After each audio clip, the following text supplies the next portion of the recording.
partir de agora, você está convidado a acompanhar conosco uma conversa com a senadora Anastasia. O nosso tema é um balanço do ano de 2016 e perspectivas para 2017. Um ano em que as instituições estiveram em xeque, não é, senador? E que o Senado e o Congresso Nacional tiveram um papel muito importante. E dentro desse contexto, o senhor teve uma relatoria, que foi a relatoria do processo de impeachment na comissão especial. Quer dizer, como é que é o balanço do senhor de 2016? O que ficou para o senhor desse ano tão intenso? Tudo bem, Tânia. Primeiro, meus cumprimentos a todos os telespectadores da TV Senado. É um prazer estar aqui com você novamente. Mas você tem razão.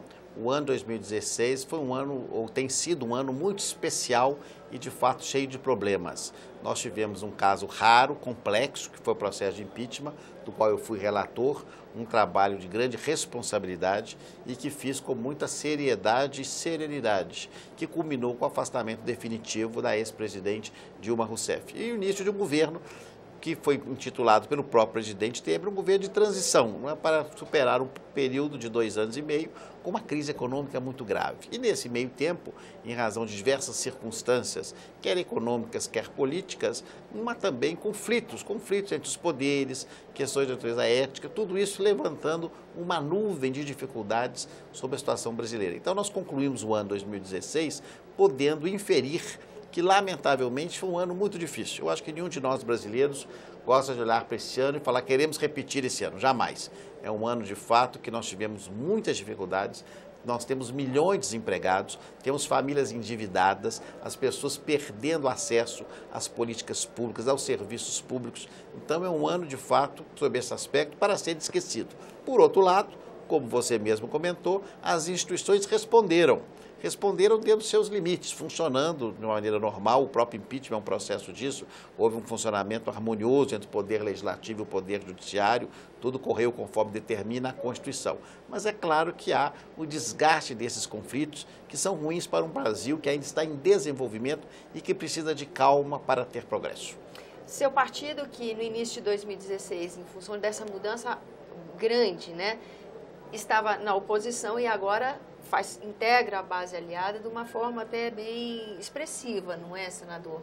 Como é que o senhor está vendo o PSDB dentro desse governo Temer? Quais são os desafios? Como é que contribui? Qual é o rumo? O que o senhor está achando? Bem, quando houve o afastamento, o PSDB se reuniu naquele momento e decidiu que, se chamado, iria participar desde que houvesse o compromisso do governo com uma carta de princípios. São princípios básicos e fundamentais do partido. Um compromisso com a recuperação econômica, com a melhoria da gestão pública, com o enxugamento da máquina do Estado, com a adoção de medidas que pudessem, de fato, devolver ao Brasil não só esperança em um ambiente propício a investimentos, mas desenvolvimento e felicidade às pessoas. Então essa foi a condição colocada pelo partido, não só para integrar o governo, e o fazemos hoje com 3 ministros de Estado, da Justiça, da Cidade e das Relações Exteriores, mas também o apoiamento parlamentar, quer na Câmara, quer no Senado Federal. E assim tem sido feito. A votação da PEC do teto é um exemplo disso.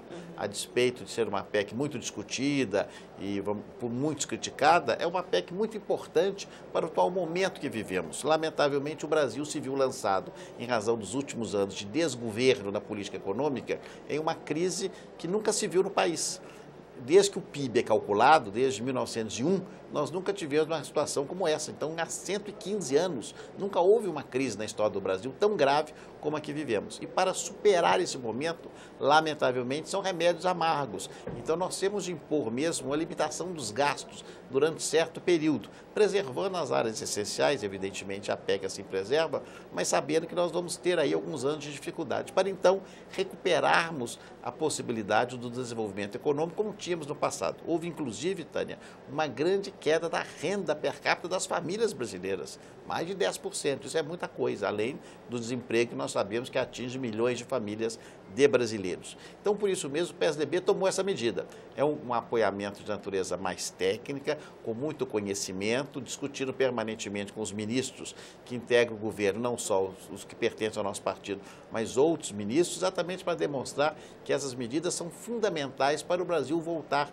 ao rumo do desenvolvimento. Sabemos desde o início que esse governo tem a característica de ser um governo provisório. Volto a dizer e insisto, o próprio governo, quando se iniciou, assumiu essa característica. Um governo com prazo menor, de pouco mais de 2 anos, exatamente para superar essa crise e adotando, evidentemente, algumas medidas que podem parecer amargas, mas que são necessárias e que a médio prazo já vão apresentar resultados necessários para o desenvolvimento brasileiro. E nessa crise a gente vê um problema sério também no nosso pacto federativo, não é, senador? A gente vê, por exemplo, estados do Rio de Janeiro, Rio Grande do Sul e Minas Gerais numa situação muito séria, né? E os outros estados mais ou menos acompanhando. Quando se falou da limitação de gastos da União, na PEC 55, muitas vezes no plenário da Casa a gente ouviu advertência sobre a questão dos estados também. Há um empenho também desse governo, da qual o PSDB faz parte, de arrumar a casa, inclusive, nos estados, propondo que os estados assumam o mesmo modelo de austeridade administrativa que a União está submetendo.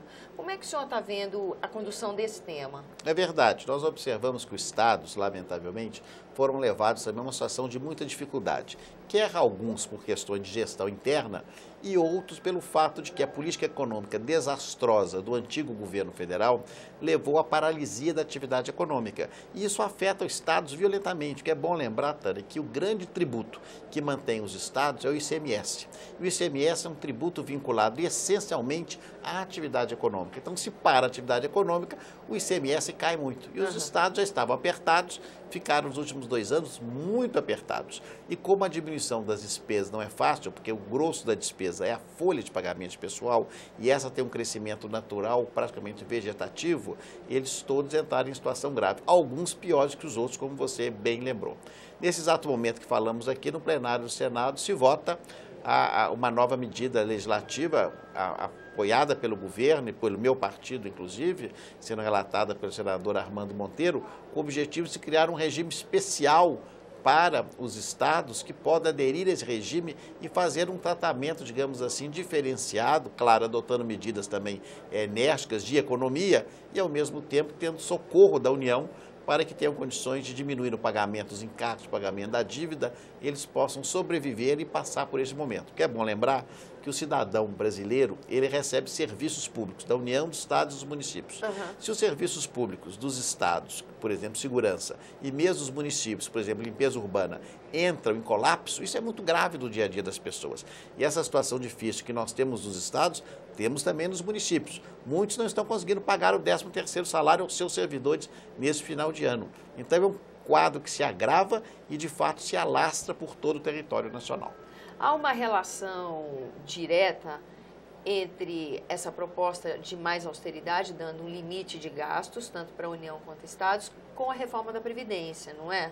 Essa reforma já chegou a estar na Câmara, mas o Senado vai se debruçar sobre o assunto em 2017. Essa é a expectativa. É verdade, esperamos que a Câmara vote no primeiro semestre do ano que vem a posição sobre a reforma da Previdência. A reforma da Previdência, nós sabemos que uma parte dela foi feita na década de 90, uma outra parte foi feita no início dos anos 2000, mas uma reforma maior e mais profunda ficou de ser feita em um momento no futuro. E esse momento chegou, lamentavelmente agora no momento de crise. É claro que temos que ter uma discussão muito séria, que é um assunto gravíssimo, que impacta o destino das famílias, das pessoas, os trabalhadores. Nós temos que saber que vamos voltar aqui com muita seriedade. Nenhum absurdo, acredito eu, poderá ser aprovado, porque nós temos também de imaginar que as pessoas têm que trabalhar dentro de um prazo razoável. Mas, por outro lado, o Brasil está hoje na contramão dos países do mundo de modo geral, inclusive com relação a alguns prazos. Então, nós vamos discutir isso. Não acredito que nós tenhamos uma modificação radicalíssima, mas acho que haverão modificações importantes dentro do texto que hoje é vigente na questão da Previdência. Nós temos alguns benefícios, alguns privilégios. Eu, pessoalmente, defendo sempre um critério mais geral, mais equânime para todos na Previdência.